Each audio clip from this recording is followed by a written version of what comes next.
తెలుగు నాటక రంగంలో ఆయనది ఒక ప్రత్యేక స్థానం. ఎలాంటి పాత్రనైనా అవలీలగా చేయగల సమర్థత ఉన్న వ్యక్తి. డైలాగులు చెప్పడంలో మాత్రమే కాదు, తన సహజ హావభావాలతో ప్రేక్షకులను ఉర్రూతలొగించే ప్రతిభగల సీనియర్ నటులు. తాను ఎప్పుడు ఏ నాటకం చేసినా తాను చేసే పాత్ర మాత్రమే కనిపిస్తుంది. నాటక రంగంలో రాష్ట్ర స్థాయిలో పేరున్న గొప్ప గొప్ప నటీనటులతో ఆయన పనిచేయడం జరిగింది. కొన్ని పాత్రలకు ఆయన మాత్రమే చేయగలరనే గొప్ప పేరు కూడా వచ్చింది. ఆయన నాటకం ప్రదర్శించారంటే అక్కడ ప్రేక్షకుల కరతాళ ధ్వనులు మారుమ్రోగిపోవాల్సిందే. విద్యార్థి దశలోనే నాటక రంగం పట్ల ఆసక్తి పెంచుకున్న ఆయన తదుపరి కాలంలో వివిధ నాటకాలలో ప్రధాన పాత్రలు పోషిస్తూ ఆ నాటకానికి వన్నె తెచ్చేవారు. ఎక్కడ ఏ నాటకం ప్రదర్శించినా సరే ఆ నాటకంలో ఆయనది కీలకమైన పాత్ర అవుతూ ఉండడం వస్తుండేది. తన సహజ నటనతో అందరినీ మెప్పిస్తూ ప్రజల ఆదరాభిమానాలను చూరగొన్నారు. ఎలాంటి కష్టతరమైన డైలాగునైనా, ఎన్ని పేజీల డైలాగులైనా అవలీలగా చెప్పేయడంలో ఆయనకు ఆయనే సాటి. తన ప్రతిభకు గుర్తింపుగా ఆయనకు ఎన్నో అవార్డులు వచ్చాయి. నాటకం ప్రదర్శించిన ప్రతి చోట ఆయనకు సన్మానం జరుగుతూ ఉండేది. ఎందరో ప్రముఖుల ప్రశంసలు కూడా వస్తూ ఉండేవి.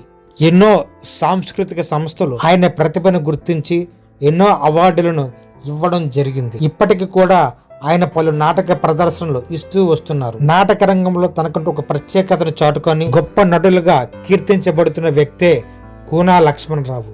ఏ పద్యం పాడినా, ఏ డైలాగ్ చెప్పినా ఆయన గాత్రం అమోఘం. ఆయన గాత్ర విశిష్టతను మనం మరొకసారి విందాం. సత్యహరిశ్చంద్ర నాటకం నుండి విశ్వామిత్రుడు. దుర్ఘటమైన కార్యక్రమం పై వేసుకున్నందులకు అనివార్యముగా దానిని నిర్వహింపవలేను. ఇందు నాకు జయమా పరాజయమా అని ముందు యోచించదా. హరిశ్చంద్రుడు నా మాయాజాలమున పడక అబద్ధమాడకున్నను సాటి రాచపట్టియగు హరిశ్చంద్రుని సత్యకీర్తి ప్రపంచ స్థాయికి నిలుపు కారణమైతే నన్ను సంతసంబే నాకు జయంబగు. బొక్కెనా ఆ వశిష్ఠునకున్నంత సంకటము నాకు లేదు. అయినను విశ్వమిత్రుండనకు నాకు అపజయ భయం బేటికి. బాలనగం నాటకం నుండి మాయిలు పకీరు. ఆల్ రసూలుల్లా కమీ కసూలుల్లా పత్రికా దర్వాజా ఖోలో. కాపాలి మాత సెలవిచ్చిన ప్రకారం గండభేరుండ పక్షులను చంపి వాని నెత్తురులో 1000 సార్లు స్నానం చేశాను.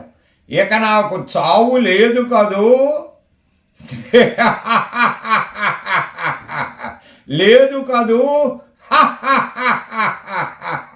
లేదు కదూ.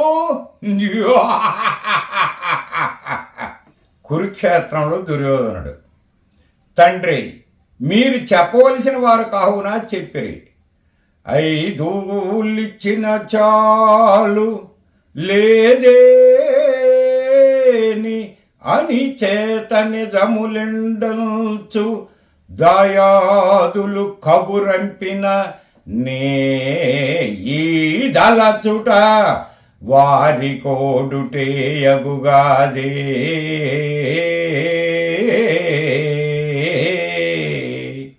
నా పేరు కోన లక్ష్మణరావు. మా నాన్నగారి పేరు కోన కొండయ్య. మా అమ్మగారి పేరు కోన సూరమ్మ. మాది శ్రీకాకుళం జిల్లా పొందూరు మండలం తుంగపేట గ్రామం. నేను 1983లో ఈ హరిశ్చంద్ర నాటకంలో విశ్వామిత్రుడు ఫస్ట్ ప్రదర్శన మా ఊరిలో ఇవ్వడం జరిగింది కలగాలక్ష్మయ్యతో. తరువాత నేను ఉద్యోగరీత్యా విశాఖపట్నం రావడం జరిగింది. నేను ఎంఈఎస్లో మిలిటరీ ఇంజనీరింగ్ సర్వీస్లో పనిచేసి రిటైర్ అయ్యాను. నేటికి ఇంచుమించు 42 సంవత్సరాలుగా నేను ఈ ప్రదర్శనలు ఇస్తున్నాను. నేను మొదట ప్రారంభించిన తర్వాత అప్పట్లో కలగాలక్ష్మయ్య, లోలుగాచారి, కె నాగేశ్వరరావు, తర్వాత అక్కన్నాచారి, కొదమాచారి, అన్నయాచారి, బీడీఓ జగన్నాథరావు గారు, వీళ్ళందరితో ఆ ఏరియాలో ఆడేవాడిను. తరువాత విజయరాజు, గోపాలరావు, సత్యనాయుడు, మొత్తం రాష్ట్రంలో చేమకుర్తి, పెద్ద ప్రజెంటు మాధవ, డివి సుబ్బారావుతో సహా పెద్ద యాక్టర్లు అందరితోని వేల ప్రదర్శనలు ఇవ్వడం అనేది జరిగింది. నేను హరిశ్చంద్రలో ఫస్ట్ హాఫ్ హరిశ్చంద్రుడు ఆడాను. ఎక్కువగా నేను వేల ప్రదర్శనలు విశ్వామిత్రుడు, కాలకౌశకుడు, వీరబాహుడు ఇవ్వడం జరిగింది. అలాగే కురుక్షేత్రంలో దుర్యోధనుడు, అశ్వత్థామ, రామాంజనేయ యుద్ధంలో లక్ష్మణుడు, విశ్వామిత్రుడు, సుగ్రీవుడు, అలా గయోపాఖ్యానంలో గైడు, బలరాముడు, భీముడు, అలాగే బాలనాగమ్మలో మాయిల్ పకీరు, అలాగే చింతామణిలో శ్రీహరి, ఇలా అనేక నాటకాల్లో ఎన్నో వేషాలు ఆడుతూ ప్రస్తుతానికి అలా నాటక రంగంలో ఆదరణ తగ్గినప్పటికీ నెలకి ఏదో 2, 3 ఆడుతూ అలాగా జరుగుతుంది. ఇది నాకు వృత్తి కాదు, ప్రవృత్తి. ఎందుకంటే ఉద్యోగం సెంట్రల్ గవర్నమెంట్లో ఉద్యోగం చేశాను, పెన్షనర్ను. దానివల్ల ఏంటంటే ఇది నాకు జీవనోపాధి అయితే కాదు. కాకపోతే నాటక ఆదరణ తగ్గడానికి కారణం కొంతవరకు కళాకారులు. కారణం ఏంటంటే ఎప్పుడైతే 10 మంది బాగుందంటే ఒక 50,000 ఇవ్వండి, 40,000 ఇవ్వండి, 30,000 ఇవ్వండి అని ఇష్టం వచ్చినట్టు రేట్లు పెంచేస్తున్నారు. 1,00,000 రూపాయలు పెట్టి నాటకం పెట్టారంటే అక్కడ 100 మంది కూడా ఉండట్లేదు. అలాంటప్పుడు ఏంటంటే ఎవరైతే నాటకాలని పెడదాం అనుకునే ఉత్సాహం ఉన్నోళ్ళు వాళ్ళు ఏమంటారు, జనాలు చూడట్లేదండి, ఎందుకు అనవసరం ఇంత డబ్బు ఖర్చు పెట్టి అన్నది వస్తుంది. దానివల్ల కొంత తగ్గింది. తరువాత టీవీ ప్రదర్శనలు ఇప్పుడు అన్నీ అందులో వచ్చేస్తున్నాయి. జబర్దస్త్ అవనివ్వండి, డ్యాన్సులు అవనివ్వండి, ఇంకోటి అవనే అది కొంత కారణం. అలాగే ఇప్పుడు డ్యాన్స్, బేబీ డ్యాన్సు, బుర్ర కథలు, వీటికి కొంత ఆదరణ. ఏంటంటే యూత్కి ఏంటంటే ఈ తరువాత ఇంకొక కారణం కూడా ఉంది. తెలుగు మీద పట్టు లేకపోవడం అన్నది ఒక పెద్ద కారణం. ఎందుకంటే పద్యం తాలూకు భావం తెలియదు. వీళ్ళేదో అనేసి కేకలేస్తారు, ఎందుకు వచ్చిన గొడవ అన్నట్టు వాళ్ళు ఫీల్ అవుతున్నారు. ఈ ఇంగ్లీష్ మీడియం వల్ల తెలుగుకి ఎప్పుడైతే ఆదరణ తగ్గిపోయిందో పద్యం తెలియదు, పద్యం భావం తెలియదు. దానివల్ల ఏంటంటే ఎందుకు వచ్చిన గొడవలే అని కుర్రోళ్ళంతా కూడా దీని మీద విరక్తి చెందిపోయారు. కొత్తగా నేర్చుకున్న వాళ్ళు చాలా వరకు తగ్గిపోయారు. ఆ పాత వాళ్ళమే ఏదో అలాగా వచ్చిన అవకాశాలను వినియోగించుకుంటూ అలాగ ఆడడం జరుగుతుంది.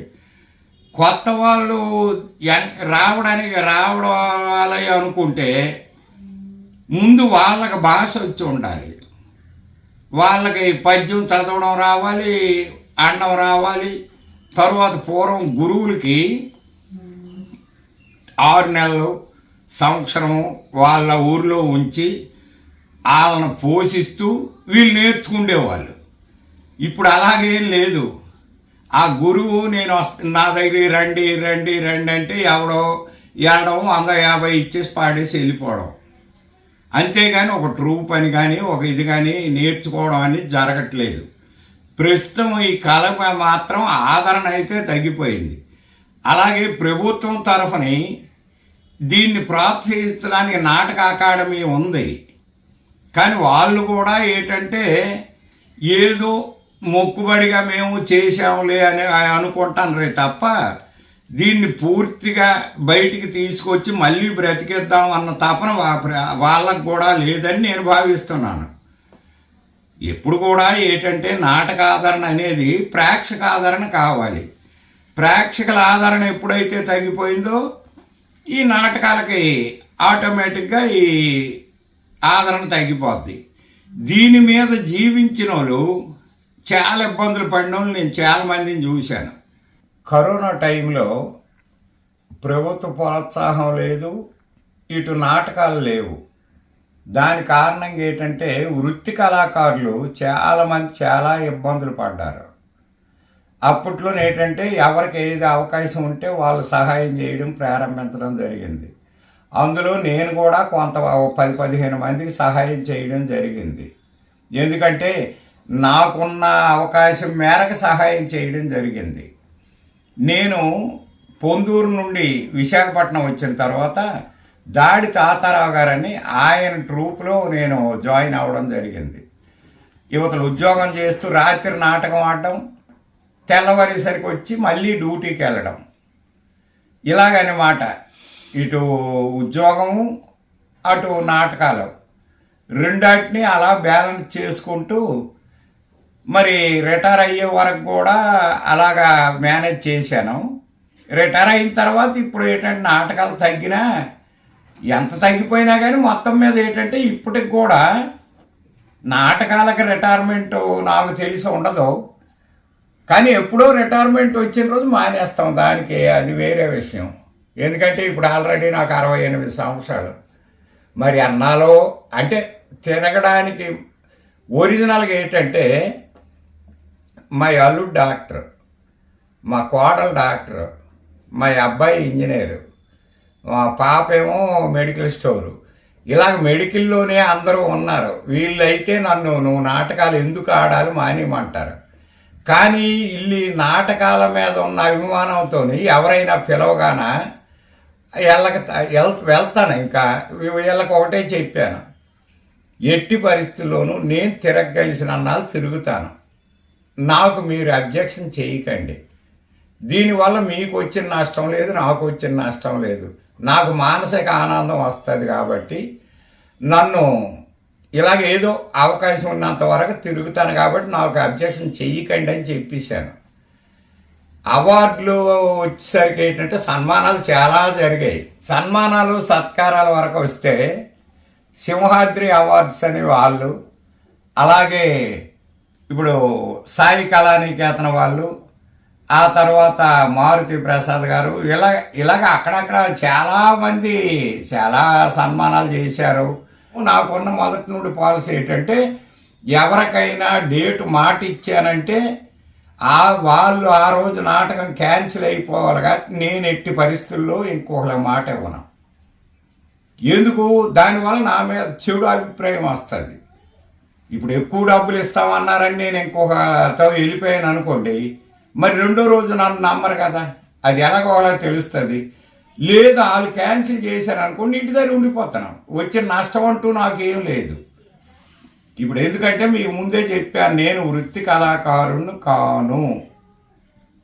నేనేంటంటే నాటకాలు ఏదో నేర్చాం కాబట్టి ఆడుతున్నాను, అంతేగాని దీని మీద బ్రతికేవాడిని కాదు. కాబట్టి నేను ఎట్టి పరిస్థితుల్లోనూ ఇంకొకరికి ఒక డేటు ఇంకా ఎక్స్ట్రా ఇస్తామన్నారు ఇంకొకరికి వెళ్ళడం అనేది ఎట్టి పరిస్థితుల్లో జరగదు.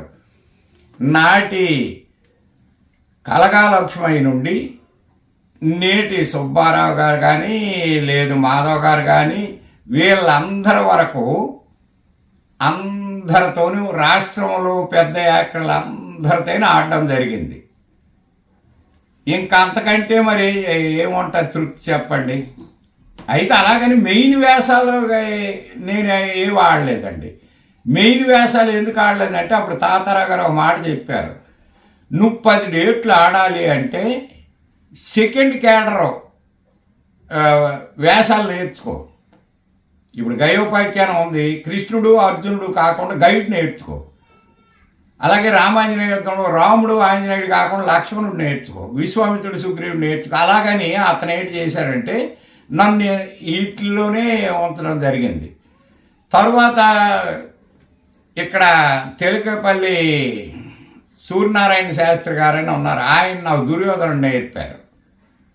దుర్యోధనుడు కురుక్షేత్రంలో దుర్యోధనుడు ఇప్పుడు గాజువాకలో ఉంటారు, ఆయన దగ్గరే ఇప్పుడు నేను ప్రాక్టీస్ చేయడం జరుగుతుంది. ఇలాగ మొత్తం మీద ఏంటంటే కళారంగానికి సేవ చేస్తున్నావా లేదా అనేది పక్కన పెట్టండి, కానీ నా వరకు అయితే ఆత్మతృప్తి కోసం అయితే నేను ఆడుతున్నాను. అది కేవలం వాళ్ళు ఇచ్చే కిరాయి మీదే మనం ఇది అవ్వాలన్న బాధ లేదు. కాబట్టి నాటక రంగానికి ఎంతో కొంత నేను పెట్టుబడులు పెట్టను కాబట్టి ఎవరైనా పిలిస్తే వెళ్తాను. నాటకం ఏ నాటకం అయితే ఆ నాటకం ఆడేసి వచ్చేస్తాను. అది నా వరకు అయితే.